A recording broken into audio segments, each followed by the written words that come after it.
Salut à toi et bienvenue sur Bonjour professeur, la chaîne qui t'accompagnera dans l'apprentissage du français. Aujourd'hui, nous allons lire le chapitre 3 de Voyage au centre de la Terre de Jules Verne. Les ressources utilisées font partie du projet Gutenberg. Les ressources sont libres d'accès et peuvent être reproduites car elles sont du domaine public. Pour acheter ce livre ou d'autres, en bas dans la description, chapitre 3. C'est évidemment du runique, disait le professeur en fronçant le sourcil. Mais il y a un secret, et je le découvrirai, sinon... Un geste violent acheva sa pensée. Mets-toi là, ajouta-t-il en m'indiquant la table du poing, et écris. En un instant, je fus prêt. Maintenant, je vais te dicter chaque lettre de notre alphabet qui correspond à l'un de ces caractères islandais. Nous verrons ce que cela donnera. Mais par Saint-Michel, garde-toi bien de te tromper. La dictée commença. Je m'appliquai de mon mieux, chaque lettre fut appelée l'une après l'autre et forma l'incompréhensible succession des mots suivants. Quand ce travail fut terminé, mon oncle prit vivement la feuille sur laquelle je venais d'écrire et il l'examina longtemps avec attention. « Qu'est-ce que cela veut dire » répétait-il machinalement. Sur l'honneur, je n'aurais pas pu le lui apprendre. D'ailleurs, il ne m'interrogea pas à cet égard et il continua de se parler à lui-même. C'est ce que nous appelons un cryptogramme, disait-il, dans lequel le sens est caché sous des lettres brouillées à dessein et qui, convenablement disposées, formeraient une phrase intelligible. Quand je pense qu'il y a là peut-être l'explication ou l'indication d'une grande découverte. Pour mon compte, je pensais qu'il n'y avait absolument rien, mais je gardais prudemment mon opinion.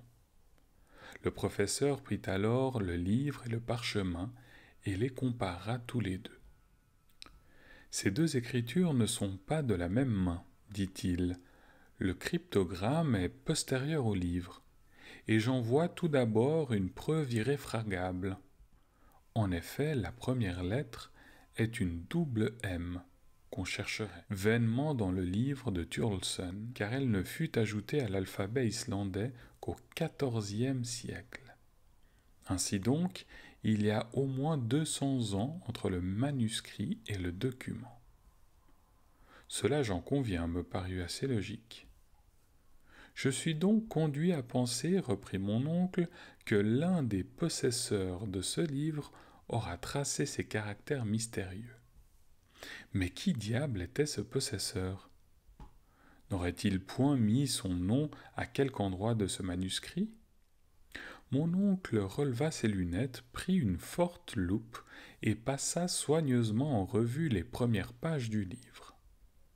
Au verso de la seconde, celle du faux titre, il découvrit une sorte de macule qui faisait à l'œil l'effet d'une tache d'encre.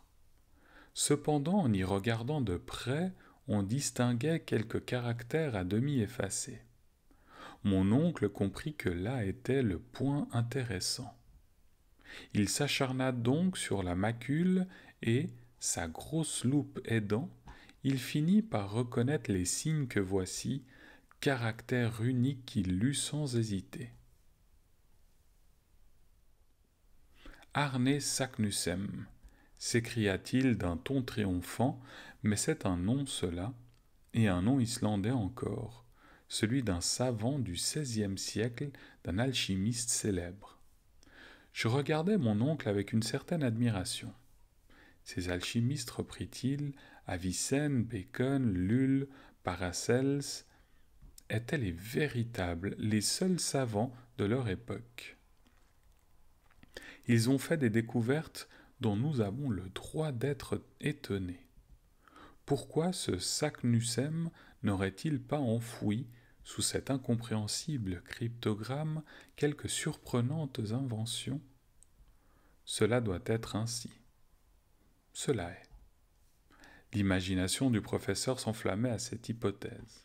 Sans doute, osais-je répondre, mais quel intérêt pouvait avoir ce savant à cacher ainsi quelques merveilles découvertes? Pourquoi? Pourquoi?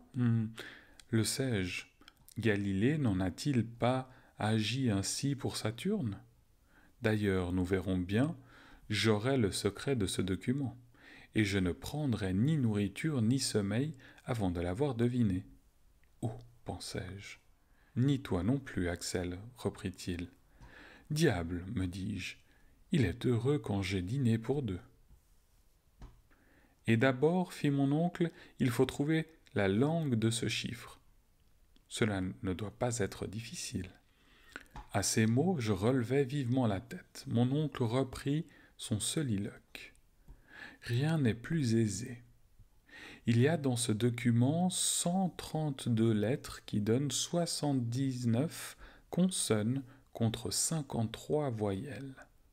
Or, c'est à peu près suivant cette proportion que sont formés les mots des langues méridionales, tandis que les idiomes du Nord sont infiniment plus riches en consonnes. Il s'agit donc d'une langue du Midi. Ces conclusions étaient fort justes. Mais quelle est cette langue?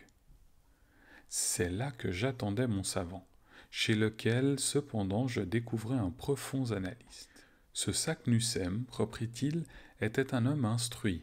Or, dès qu'il n'écrivait pas dans sa langue maternelle, il devait choisir de préférence la langue courante entre les esprits cultivés du XVIe siècle, je veux dire le latin.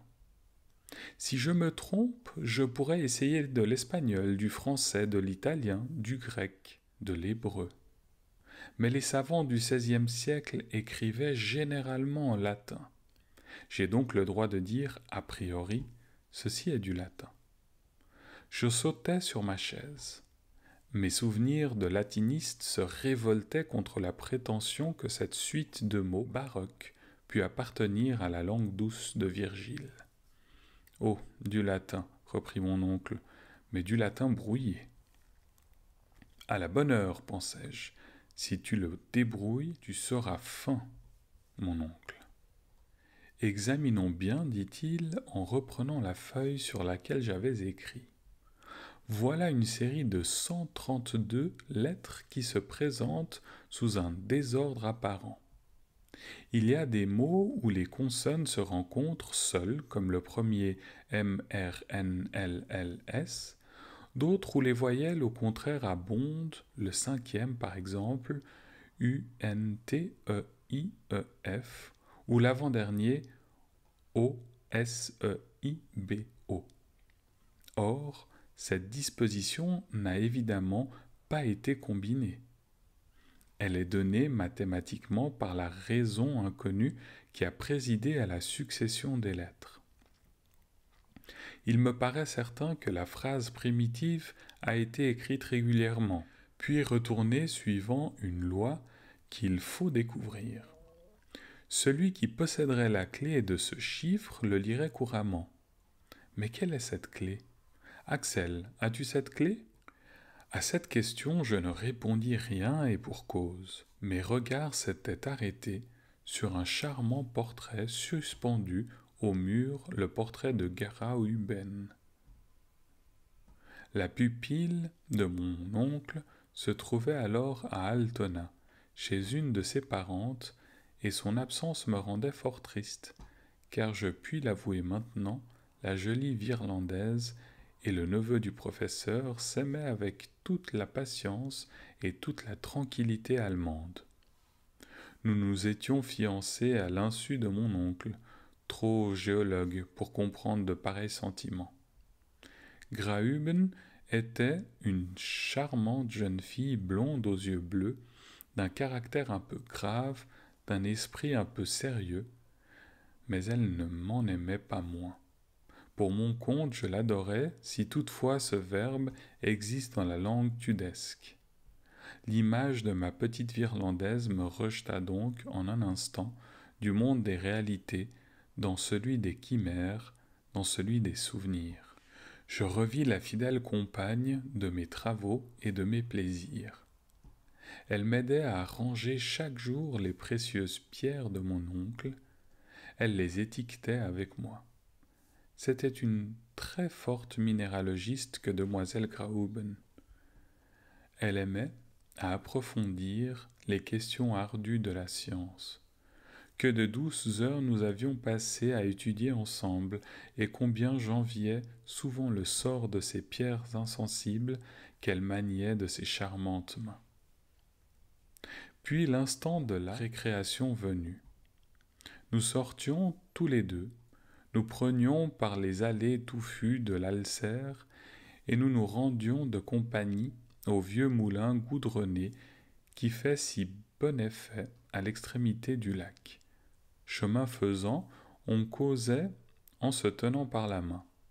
Je lui racontais des choses dont elle riait de son mieux. On arrivait ainsi jusqu'au bord de l'Elbe, et après avoir dit bonsoir aux cygnes qui nagent parmi les grands nénuphars blancs, nous revenions au quai par la barque à vapeur.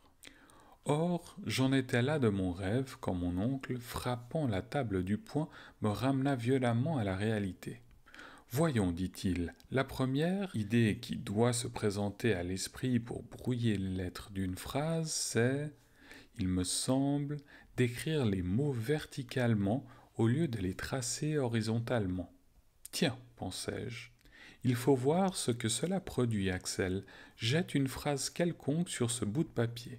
Mais, au lieu de disposer les lettres à la suite les unes des autres, mets-les successivement par la colonne verticale de manière à les grouper en nombre de 5 ou 6. Je compris ce dont il s'agissait et immédiatement j'écrivis de haut en bas.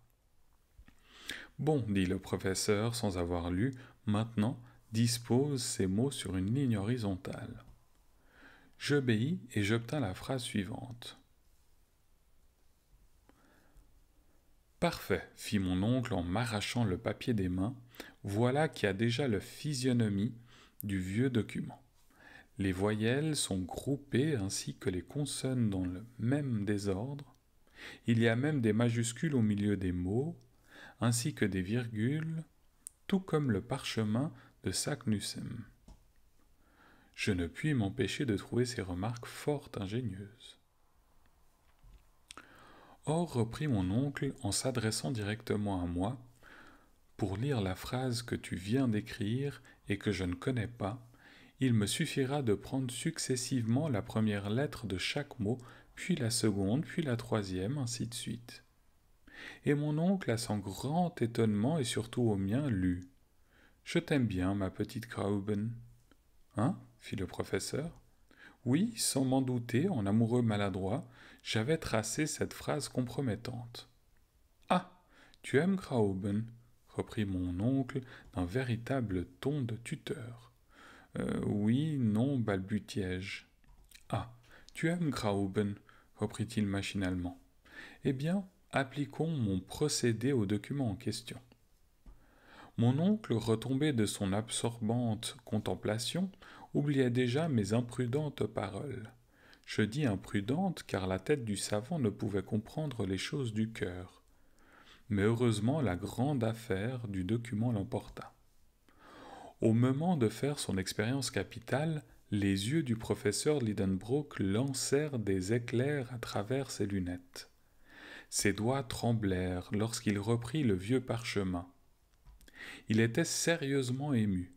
Enfin il toussa fortement et d'une voix grave, appelant successivement la première lettre, puis la seconde de chaque mot, il me dicta la série suivante. En finissant, je l'avouerai, j'étais émotionné. Ces lettres, nommées une à une, ne m'avaient présenté aucun sens à l'esprit. J'attendais donc que le professeur laissât se dérouler pompeusement entre ses lèvres une phrase magnifique latinité. Mais qui aurait pu le prévoir? Un violent coup de poing ébranla la table. L'encre réjaillit, la plume me sauta des mains. « Ce n'est pas cela !» s'écria mon oncle, « cela n'a pas le sens commun. » Puis, traversant le cabinet comme un boulet, descendant l'escalier comme une avalanche, il se précipita dans Königstrasse et s'enfuit à toutes jambes. Voilà, c'était la lecture du chapitre 3. Pour continuer la lecture avec moi, il suffit de t'inscrire sur ma chaîne YouTube. Bonjour professeur. Au plaisir.